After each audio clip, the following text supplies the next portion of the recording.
What are string methods in Python? You can instantly transform your text just with a dot in Python. Python has built-in tools to quickly change strings. Here I have a string hello Python with spaces around it. If you use the variable name and add after it, you can access methods that allow you to transform this string in your variable. You can change it to uppercase, like this. You can change it to lowercase.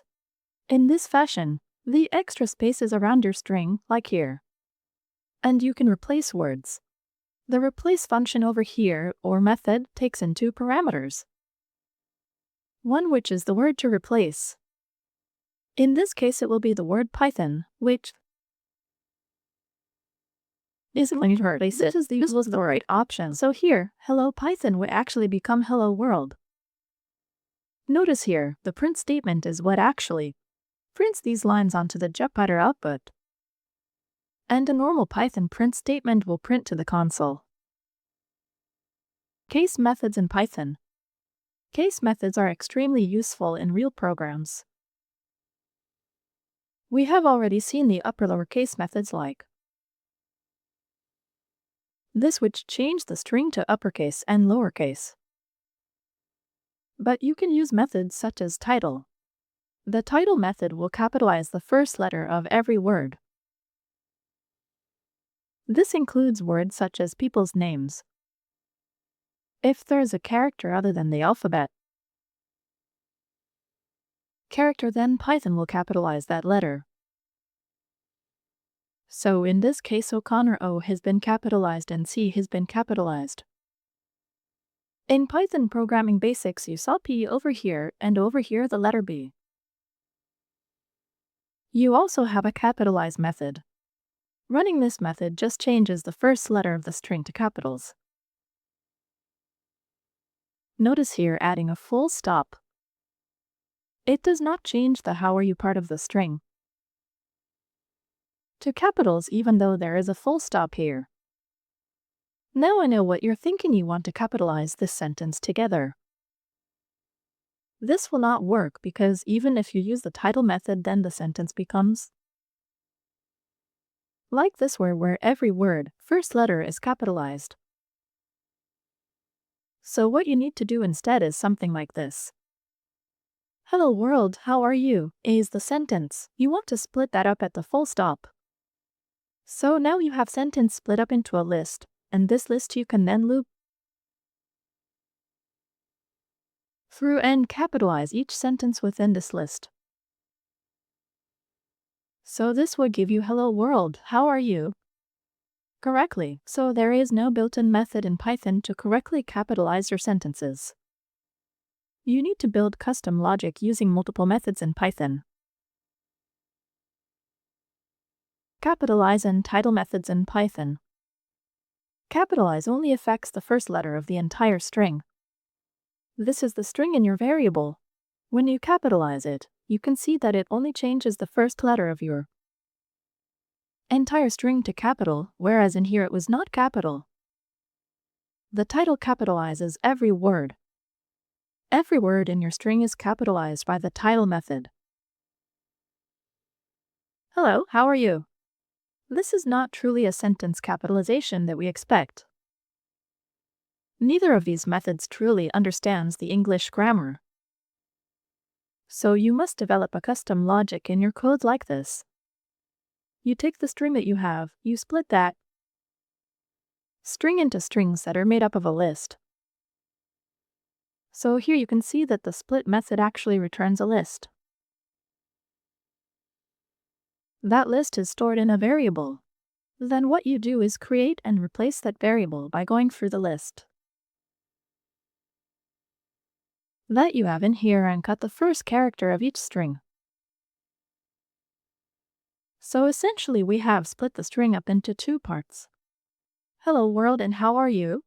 The capitalize method, as you know, will capitalize the first letter of each string since the strings have been split up. It will capitalize the first letter. Then next we will use the join method against the string. So this is a full stop with a space, and you want to join the list that you have. Here for each list item, which first one will be hello and then how are you. It will add a full stop and a space between them. The original full stop is lost here when we do the split method. Notice here when we did the split it was looking for a full stop and a space. When we then print the result you can see this full stop and space are represented here, joining over here and this over here. Just remember capitalized changes only the first letter of the whole string, and lowercase is the rest of the string. It does not capitalize each sentence. For that you need to write custom logic like this. Hidden power of strip methods in Python. You have already seen the strip method in that it removes spaces from either side of the string. So both at the beginning and at the end the space characters are removed. But did you know you can use left side removal and right side remover too? Here's the output. As you can see here, when I highlight this you will notice the very first string using the strip method does not have any spaces at the beginning or end. The second one, which is the else strip, removes spaces from the left-hand side of the string and keeps the right-hand spaces. Right strip or strip keeps the spaces on the left side but remove them from the right side. But the real power of strip method comes useful when you want to remove not only spaces but a specific character. In this case we want to remove the hashes surrounding the word hello. You can just pass in specific character that you want to remove or multiple characters if that is the case, and it will remove particular character beginning and end of your string. You can see you can do the same action left strip as well. It will remove the hashes from the left-hand side of the string. This surprises beginners and it's very useful Python functionality that not many people are aware of. If you found this useful, make sure you like and subscribe so that I can continue to bring you useful information. Start with and end with in Python. A very practical validation for your strings in Python is the ability to check what do the strings begin with. For example, if you have a file name string stored in a variable, you can then check if that file name ends with a certain extension. This will check if the ending of the string matches the pattern that you specify here. This is a very true and real practical situation. You can also use starts with to look for particular patterns at the beginning of your string. By running this code, you can see that ends with .pdf returns true. And it begins with wrap as in here, and returns true as well. One thing to watch out with these methods is they are case sensitive. So if your original file name had PDF in capital, then this method ends with will fail. What you can do then is change the entire variable which contains the string to lowercase by doing lower method over here.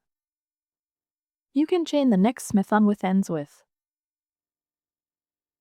This will the first method will change that to lowercase PDF. And then it will check the end. So the entire string is changed to lowercase. And then the response that you get back is true, even though this is in uppercase letters.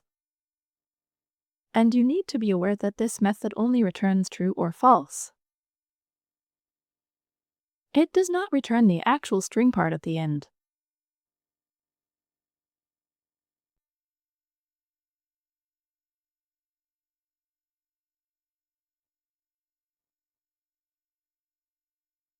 Split without arguments.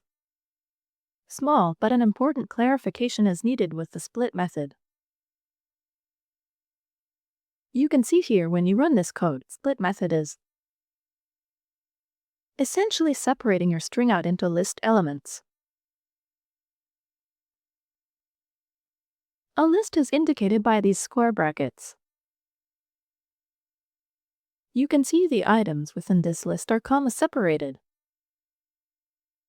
So essentially one string that you had in this variable is being split up into several lists or several strings. It does it based on the space characters within. But if you have multiple space characters, then this will also work. Notice here, if you add more and more spaces over here, your code still works. Spaces are being ignored and are being used to split your string. So if you use the split method without any arguments, then it will split on spaces, no matter whether it is one space or multiple spaces. It will split on any white space, and it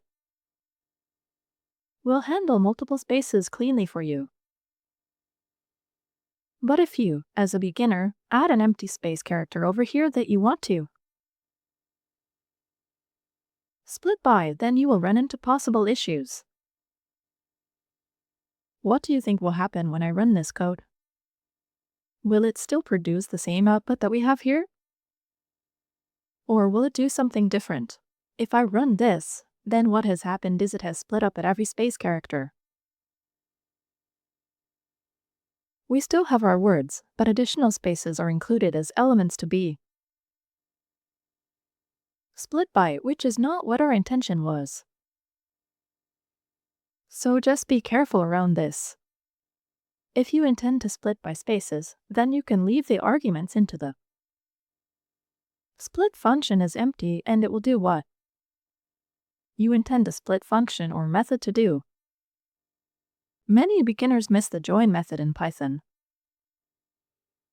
Many think that if you have a list of items such as this, and you want to join them and separate them with a dash, then running this method will work. But when you run this method, you will get an error. It says list object has no attribute of join. So the join method does not exist on this method. It only exists on a string.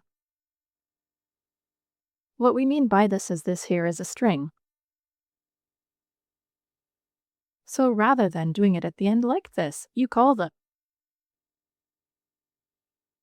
join method on the string you want to use as the separator. This has worked as intended. It has joined ABC with the dash as the separator.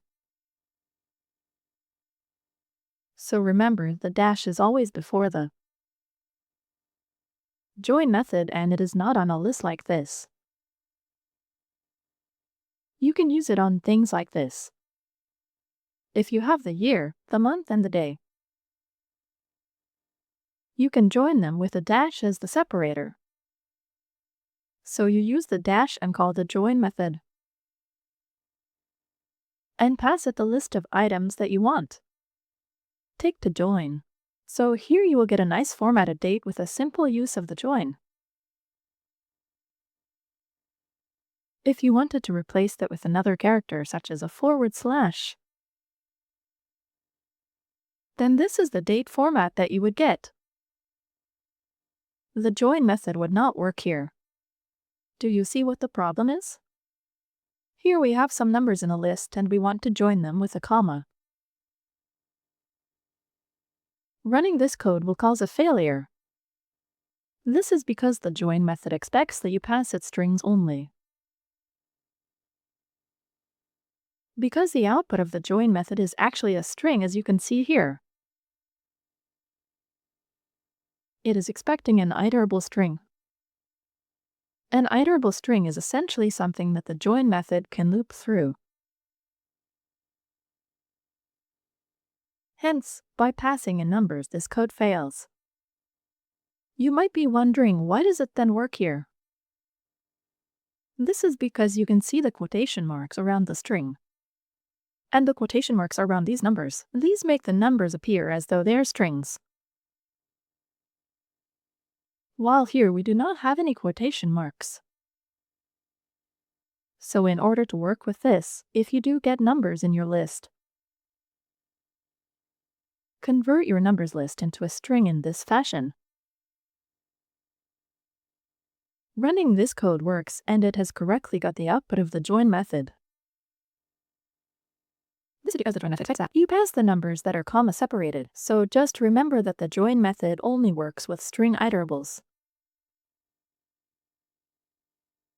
It doesn't work with numbers or any other data type. So if you do use numbers, make sure you convert them to a string and then pass them to the join method as an argument. Does join work with any iterable as string? As a beginner, you might be surprised by this. So let's explain why this works. First, we need to understand what is an iterable. An iterable is something that you can loop around and take one item at a time. For example, here in these blue parentheses, I have a tuple. I know it's a tuple because of these round parentheses in blue. If the round parentheses did not exist, and it was actually a square bracket like this, then I know this is a list. So by having these round parentheses, I know this is a tuple. Tuple is something you can loop through one at a time. So here what the joined function expects is an iterable. So this is the definition. The definition states that accept iterable of string.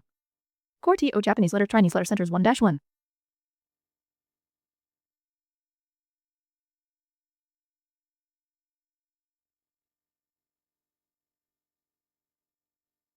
So our list has now become one string of A, B, C. So the tuple has been converted into a string. You might be wondering then, this is not an iterable. But it is an iterable. The reason for this is, by default, Python strings are something that are iterable. They can be taken out one at a time, even though they do not appear as such. Here you can see that I've got the same string, but now in a variable. If I run this code here, you can see I get the same output as here. This looks odd because it's not in a variable, but you can put it in a variable and pass the variable to the join method. One thing that you will notice, and the reason why this works, is you can access a single character of the string by using indexing. And this clearly shows to you that you can get out one character at a time. So, hence, this is an iterable object in Python. It is therefore acceptable to be passed into the join method.